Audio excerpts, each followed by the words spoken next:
GM fam, if you know anything about crypto, you'd like to know that regulators will wait until the depths of the bear market and then choose that moment to attack. So expect that things are going to get pretty bad. Yesterday, we saw the EU release their cryptocurrency regulation, and it's going to be rough. We know that the EU system is very different from America, so we don't really want to butt in too much and tell them how to do things because over there they actually trust their governments are going to do the right thing. But this legislation doesn't look very good. There's a lot of unnecessary restrictions, a lot of attempts to keep money flowing from TradFi into DeFi, even some silly regulations that expose the lawmakers as complete ignoramuses. For example, requiring EU stablecoins to institute a daily transaction volume cap. Regulation is such a weird subject in cryptocurrency because it almost always just backfires against the regulators, but it can still make people's lives incredibly miserable in the process. And what do we mean by backfire? How many times in the past decade have we seen countries trying to ban cryptocurrency? China bans it every year. Doesn't stop them. These bans always just backfire. The country inevitably has to repeal it, and people in the country will keep using crypto in the interim, oftentimes even more so. The regulation ends up ineffective and temporarily hurting its own citizens. Look up the kimchi premium for more. The EU legislation reeks of this. It's going to accomplish very little except for making CeFi, centralized finance sites that are based in Europe, a little bit worse, eroding Europeans' user privacy, driving EU innovators to other countries, harming the EU, and ultimately failing to stop cryptocurrency or achieve any of the regulators' objectives. So here we are heading in the 4th of July weekend, and at least in America, we can say why we're happy to be excited and independent of Europe. Not that it's loads better here, but at least we're avoiding this level of catastrophe. But anyway, this is our last chance to wrap with you before the weekend. It's your space. What would you all like to talk about? We're doing these live chats so that anyone on the live stream is able to talk with us.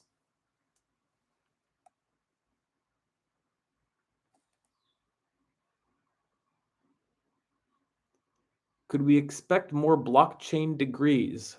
Are you talking about more university programs focused on blockchain? Yes. The answer is absolutely yes. There's a lot of universities that are doing this. So MIT was really early to cryptocurrency. They had a MIT Bitcoin club that, in fact, gave all the students at MIT some Bitcoin. And at the time, even MIT people couldn't figure out how to redeem it. So most of this Bitcoin went unclaimed. Since then, surprisingly, MIT has backed off somewhat from this early leadership on cryptocurrency. But we're seeing a lot of programs popping up that are actually addressing this concept of how to get educated around cryptocurrency. I teach a night class at the University of Washington that has a very strong cryptocurrency component for the final third. It actually teaches how to program in Solidity.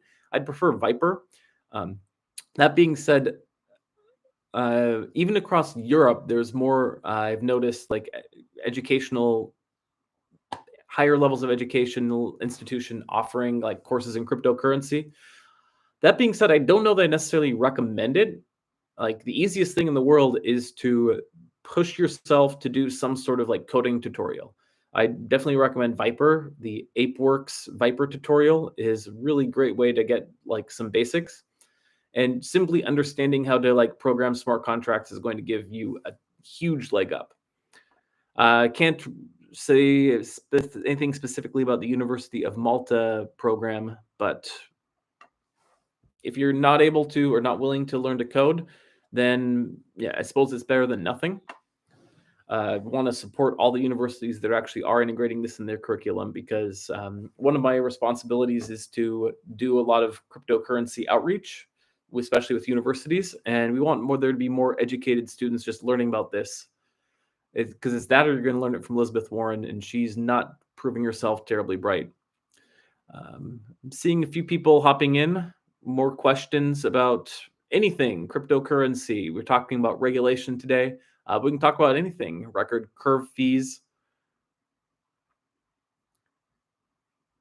Yes, is Viper similar to Solidity? Viper is a Pythonic interface for compiling EVM code. So what this means is that both Solidity and Viper are ultimately just abstractions. They're designed to be human readable. They're going to make code that humans can read, but it's ultimately going to compile it into bytecode that gets published to the EVM. The nice thing about Viper versus Solidity is that it started mostly as just being kind of Pythonic, which means that instead of the kind of more Java-like interface of Solidity, Viper was designed to appeal more to people who have a background in Python, like myself. But it's really diverged in a lot of key ways since then, to the point where actually I'd find Viper to be easier to read, easier to understand, easier to write secure code, and it's on top of that more gas efficient. So if you are able to learn how to program in Viper, then you could literally just create a business reprogramming people's Solidity smart contracts into Viper, showing off the gas savings and charging them maybe a percentage of the gas savings right there. Adam Coyne writes, how big of an impact do you think Frax Baseball will have? I think it's going to be very significant. So we've definitely seen Frax has cornered the curve wars, just no question about it. They are splashing millions of dollars in bribes to Convex. They have some of the largest pools. I think that this is all hinging on if we're going to see like innovation returning to DeFi, because it's sort of like a really bearish market. Not many people are launching stuff, but anyone who wants to launch something in DeFi, they're not going to launch against the 3 pool anymore. They're going to launch against the Frax base pool because they know that the Frax team is going to offer them massive incentives. So this is great for upstart projects because upstart projects are going to have no shortage of like ability to get liquidity for their tokens.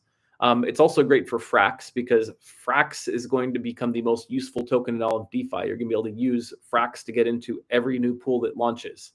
And it's great for Curve. Like Curve launched 3 pool, but Curve doesn't live or die by 3 pool. So there's not really any particular need for 3 pool to be dominant. Curve will get trading fees, whether it goes through Frax or 3 pool or what have you. So what I think we're going to see is like all the existing pools probably aren't going to relaunch. So they'll still be connected with 3 pool. All these new pools, so all the kind of hot new tokens are going to launch with liquidity based on Frax. And I think that's going to end up sort of reshaping the landscape where Frax becomes like one of the most important tokens to own. So disclosure, I have a small amount of Frax. I wish I had more. I will probably be getting more, not specifically Frax, but I will probably get some FXS and stake that either in stake that in some of the pools that allow you to kind of speculate on FXS and get some upside. So I have some stake in the FPI pool. I have some stake in the CVX, FXS pool, and I'd like more. More people here. I see some questions. I see some people trickling in and out. Remember, it's supposed to be a holiday weekend, and sometimes I actually take I even though I am not a believer in TradFi, sometimes I take their hours. So if it's a banker holiday, I may not be around for a few days. Last chance for us to wrap for a bit.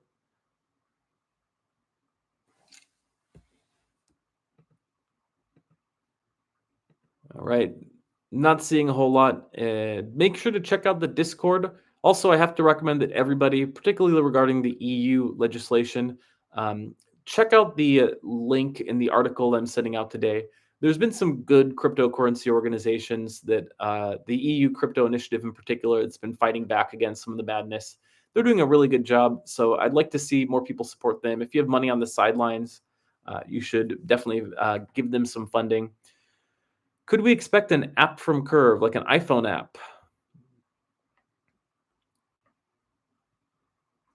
I don't think we're going to be seeing necessarily like a Curve app coming anytime soon. So the new curve.exchange site is very, very mobile friendly. It's kind of designed with, I know the designer, she's very good. She's very focused on like mobile responsive architecture. I just don't believe there's that many people that like using iPhones with cryptocurrency. Like I have done it on occasion and I found it to be a horrible experience. Um, so I don't really know who actually out there apes from their phone. I think it's like really tough to do that. So I can't imagine that there's going to be huge priority to releasing an app, but I don't know. Maybe like I live in front of a desktop, so I'm kind of more of a desktop person myself. So maybe there is a huge demand out there from people who want to like use Curve through some kind of app. I don't see it becoming a big thing though. I do have to admit, like, I kind of like the idea of a Solana phone. GM Just Total. Solana's releasing, of course, their completely like native iOS, and I'm not a big Solana person. I barely use it, but I do think that there's something really interesting in the idea of like a native phone dedicated cryptocurrency. I think if we see actual phone take off that gets a lot of adoption, I could imagine that becoming really big. Um, so just my 2 cents. I think that someone's going to release like a non-Solana like phone, and I'll get it, to be honest, because I don't like iPhones. I don't like Androids. If someone released like a generic cryptocurrency phone, sign me up.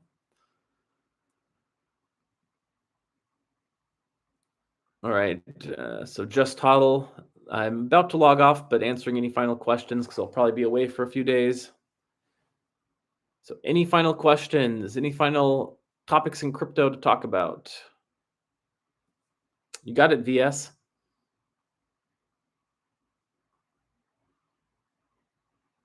All right, doesn't sound like it. Thank you, everybody. Check out, in addition to the EUC Discord, yes, the Discord server that we just spun up, fantastic place, really taking off. A lot of fun people in there.